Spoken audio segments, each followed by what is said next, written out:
Hello, once more, everyone. Welcome back to the show. Back here on YouTube doing another week 4 2025 NFL predictions as we get on into it. Here for week number 4, after going 5 and 2 in week 3, the personal season record for me is now 17 and 4 going into it on this Tuesday edition. We have another 7 games on the schedule. Back and forth fun this week. It's all starting on Thursday night in Arizona between the 2-1 Seahawks and Sam Darnold and the Cardinals. Arizona and Kyler Murray both 2-1 on the year. On Thursday night football. And one thing you can talk about for now is definitely this NFC West, which is a 4-team race. Anybody's team could win it. Speaking of them, the 49ers, the one team that has the best record, 3-0 on the year after winning late against Arizona over a weekend on Sunday. But now to look forward to Thursday night football, Seahawks and Cardinals, they both played good games. Both have won some good games so far this year. And this week it all comes down to see who can play a good game and who can make big plays to get a win. Coming into it on Thursday night with Arizona and Seattle, both teams 2-1 record. Like I said, this game could be one of those games that comes down to whoever makes good plays. I think it comes down to which quarterback between Sam Darnold and Kyler Murray can be the quarterback that leads their team to a win. At the day, with both these teams being 2-1, Arizona's been one of those teams in the past. They haven't had successful years in Kyler Murray's career. They've never made the playoffs in his career. For Seahawks, they've made the playoffs under multiple different quarterbacks in the past. Geno Smith, Sam Darnold. Now's that guy. Will he make the playoffs? I don't know. But playing at home this week, I think Arizona playing at home has a little less pressure on them. I think they play good. I think they play well. I think they get a good win at home and surprise people by beating the Seahawks on Thursday night. So give me the Arizona Cardinals and Kyler Murray with a big win on Thursday night and a surprise win. Moving on. Early Sunday morning, we have morning football in Dublin, Ireland. Minnesota Vikings going up against the Pittsburgh Steelers. Aaron Rodgers and his Steelers coming in, playing this weekend against the Vikings. One of those matchups which I think could be a tough matchup for Vikings because we don't know if J.J. McCarthy is going to be healthy playing the game or not for the Vikings. Vikings last week had to go to Carson Wentz to get the win in the game with J.J. McCarthy being out. And this week, who knows if they have to go back to Carson Wentz and have him start another game against Aaron Rodgers. And then we've seen Carson Wentz in the past in his career and his backup, but as a starter as well. Plays well as a starter, but before he got hurt with the Eagles a long time ago, and then we missed the Super Bowl run to Super Bowl 52 with the Eagles, but that's something of another story. But for the Steelers and Aaron Rodgers, he's beaten the Vikings in the past when he was at the Packers quite a bit, and he might be one of the best, might be the current owner of the Vikings as a quarterback because he played in Green Bay and is most of for a long time and was a starter and played the Vikings a lot in his career. And I look at it that way. The Steelers, Aaron Rodgers coming in, final year of his career. What a way for him to go out to finish his career against a former rival that he used to play against when he was in Green Bay. What a way to finish. But in Dublin. So I get for this one, I'm taking the Steelers and Aaron Rodgers with a win in Dublin, Ireland early on Sunday morning, as I do think the Steelers and Aaron Rodgers get the job done against the Vikings in his final game against the Vikings in his career. Moving on, we have the Philadelphia Eagles 3-0 after winning on a blocked field goal return for a touchdown. And the Tampa Bay Buccaneers and Baker Mayfield coming up after they won as well over the weekend. Two teams that are still unbeaten in this realm of possibilities, or multiple teams that are unbeaten we'll talk about this week. These two being the first two we're talking about in the predictions. For Eagles, it's a road test for Jalen Hurts. He's only had one road test in Kansas City back in week number 2, where the Eagles won 20-17 by 3 points. Last week, there was another win on Sunday against the Rams, 33-26. And another one of those games where they only won by 7 points or less. Like I said last week, I said it's going to be tough for the Eagles because if they keep ending up in these games and winning by one score, and I think that they need to win by more than one score if they're going to keep on winning and be successful and make a Super Bowl run again. That's the only thing I think that the Eagles need to improve on going to this week. And that's one thing Jalen Hurts and the offense need to do. The defense needs to stop giving up so many points for the Eagles, and I think that's going to be an issue going into Tampa. Baker Mayfield and the Buccaneers. Buccaneers, they know how to win against teams. But the Eagles are also one of those teams that know how to win because they have a Super Bowl winning team from last year. But is this finally the week they finally win by more than 2 scores? I think yes. I think the Eagles go on the road to Tampa Bay, but I think it's a close game at the end of the day. I think the Eagles at least win by 10 points this time and not by 7. So give me the Eagles though in this one, as I do think they improve to 4-0, but win by 10 this time around. Moving on. We have the unbeaten Indianapolis Colts. They're going up against the Rams, who almost beat the Eagles on Sunday. And as we're talking about the Colts, Daniel Jones, their quarterback, he's led them to 3-0 since in his first year with the Colts. When you're a former quarterback and you play in New York most of your career, and have not had the best success, you go to Indianapolis and they're 3-0. And a fun stat I saw this over the weekend was this. After the Colts started 3-0 for Daniel Jones and the Colts started 3-0, is this that the last time the Colts started 3-0 was 2009 when Peyton Manning was their quarterback. And that year they went to the Super Bowl and lost to the Saints in Super Bowl 44. So that's the last time the Colts started 3-0. And the Colts went 14-2 that year, it said, in 2009. So we'll see. Is it one of those years where the Colts go 14-0 to start?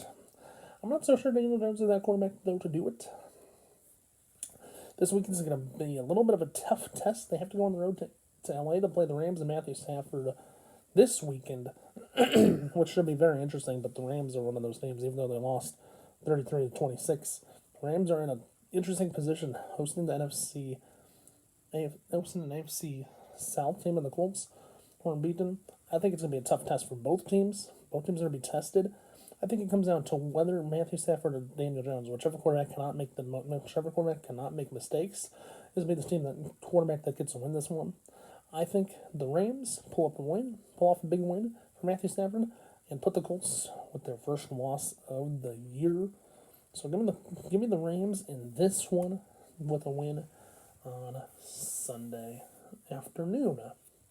Moving on to Kansas City, Baltimore Ravens. Lamar Jackson, after losing 38-30 last night to the Lions, game I predicted the Ravens would win, and the Chiefs, as a Kansas City Chiefs fan, I'll take that. They come in, after getting their first one of the year against none other than New York Giants and Russell Wilson. So to look at these two teams that came off losses, two teams that came off one win. Chiefs get their first win. The Ravens coming off their first loss. The 2-1 Chiefs against the 2-1 Ravens against the 1-2 Chiefs. As we talk about the Kansas City Chiefs and the Ravens in this matchup, the Chiefs are back home, where they've lost 20-17 against the Philadelphia Eagles and Jalen Hurts. Number one thing that has to go through a Chiefs fan's mind, including myself, is this. After last week, was this. The improvements showed up, but we couldn't find the right plays for Travis Kelce to get involved. Couldn't get him involved. He got pissed off a few times and argued with Andy Reid quite a bit. But that's one of the things that you have to do if, as a player, you get mad at your coach. But not really, though. But this matchup is one of those matchups. Will the Ravens come in and get a win, or will the Chiefs come in? I think the Chiefs playing at home this week should have a better chance playing home. Is it going to be one of those same games where Lamar Jackson comes in and throws for 300 yards? It's a possibility. Will be one of those games where Patrick Mahomes throws for quite a bit. We'll see.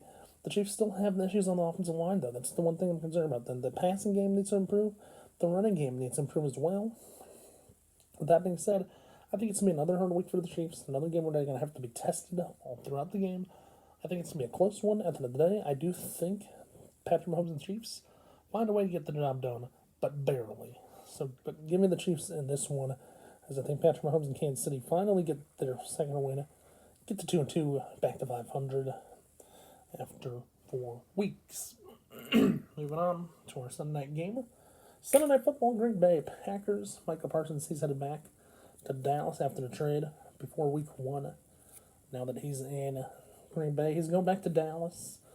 seeing the headlines today that Jerry Jones made a statement saying they're not going to honor Micah Parsons, and so welcome him back to Dallas now, which I think is kind of rude. You should welcome your more former players back with a video tribute, but they're not going to do that. So it's kind of interesting to see how it's going to unfold. But for the Packers, Jordan Love, Dak Prescott, the two quarterbacks in this matchup. Packers going on the road. Micah Parsons, will he get sacks against Dak Prescott?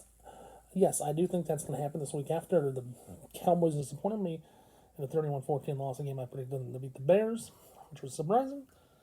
I think the Packers come in this week with Jordan Love and go down to Dallas. I think the Packers make some big plays, pull out some big moves. Micah Parsons, I think, gets 2 sacks at the end of the day. And I think Green Bay comes in and upsets the Cowboys and beats the Cowboys up this week in a big game for Micah Parsons in his return to Big D in Dallas, Texas. Moving on to our Monday night game. The second Monday night game we're predicting this week. Cincinnati Bengals going to Denver. Bengals now without their quarterback again. Another year where Joe Burrow gets hurt and has to miss most of the season. Bengals fans, when's that going to stop? I don't know. And I also predicted to be the number 7 seed, so we'll see. But Jake Browning now the quarterback for the Bengals at the moment. Broncos, Bo Nix coming in. I haven't predicted one of their games yet. I predicted one of their games earlier this year. Predicted the Broncos back in week 2 to beat the Colts. They lost by a point, 29-28. And this week I'm going to try to be correct on this. Bo Nix, Broncos, one of those teams that made the playoffs last year. They got to the postseason. They lost in the first. They got the postseason last year. They made some plays. And the Broncos and Bo Nix are one of those teams I think that can make some big plays. And with Joe Browning concerning quarterback for the Bengals, I think it's going to be even tougher for the Bengals to get the game going. I think the Broncos are going to have a better success. It's the backup quarterback of the Bengals. That being said, I think Bo Nix and the Broncos pull off a big win at home. Get a win at home this week, as I do think the Broncos win it. There you go. We'll have my week 4 NFL predictions recap. I'm taking real quick, starting out Thursday night football this week. In 2 days, taking Colin Murray and the Cardinals over Sam Darnold and the Seahawks in Dublin, Ireland. I'm taking Aaron Rodgers and the Steelers against the Vikings in Tampa Bay. Taking Jalen Hurts and the Eagles in a 10-point win at least this time. Hopefully, predicting that correct.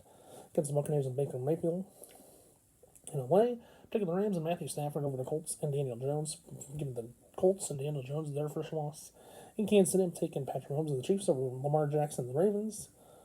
On Sunday night, I'm taking Jordan Love and the Packers against the Cowboys and Dak Prescott. And on Monday Night Football, the second game on Monday Night Football this week, I'm taking Bo Nix and the Broncos against the Bengals and Jake Browning for a Broncos win for week 4. With that being said, comment below who your favorite team is playing if you think they're going to win this week. Also, with that being said, hope everyone enjoyed it. If you did like today's video, please remember to watch, like, subscribe. Don't forget to tell our friends to do the same if they've not done so yet already. That being said, have a good day, stay safe, and peace out. And I'll see you right back here in a few minutes with the 2025 NFL prediction week 4 quick version. And after that, I'll see you after the game Monday night, after the Broncos-Bengals game, with the NFL prediction recap for week 4. 4 weeks in, hopefully, after this week. We'll see what happens. 4 weeks in, and I'll see you in a few minutes with the week 4 quick version coming up in a few minutes. Bye for now. Have a good day. Stay safe. And peace out. And I'll see you next week on Tuesday, week 5. Bye for now. Have a good day. Stay safe. And peace out, everyone. See ya.